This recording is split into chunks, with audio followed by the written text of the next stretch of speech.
Alors, on dit on continue de travailler pour ce qui peut être encore fait dans un pays qui est, enfin, dans une zone qui est complètement à l'arrêt. Hein. Donc, il n'y a pas grand-chose pour l'instant malheureusement à faire.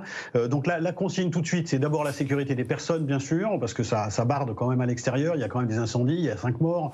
Il faut quand même faire très attention. Donc, sécurité des personnes d'abord et respect des consignes des autorités, c'est tout simple, mais c'est vraiment la priorité. La deuxième chose, c'est la protection de l'actif. Et quand je dis la protection de l'actif, c'est notamment l'informatique, qui est l'infrastructure dominante sur des métiers tertiaires là-bas, puisque on est en train de parler de ce sujet-là. Alors c'est perdu déjà pour la grande distribution, puisqu'on a déjà des supermarchés qui ont été brûlés, en particulier 2 d'entre eux importants qui ont été entièrement dévastés. Il y a beaucoup de concessions automobiles qui ont été brûlées aussi.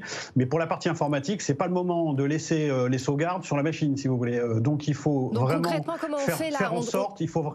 On fait comment pour aller chercher justement les sauvegardes informatiques? Comment on gère cela? Ça a été fait au premier jour. Hein. Donc nous, on a donné les consignes dès que ça a commencé. On a dit, avant de quitter les lieux, embarquez les sauvegardes informatiques avec vous.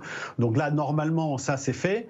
Et donc s'il devait y avoir une dévastation complète des centres administratifs dont je parlais tout à l'heure, ce qui n'est pas le cas, il y a des dévastations partielles, mais pas complètes, à ce moment-là, on n'aura pas mis tous les œufs dans le même panier et on saura remonter l'informatique en quelques semaines. Alors que si tout brûle, y compris les sauvegarde informatique, il n'y a plus rien du tout. Et là, c'est beaucoup plus grave.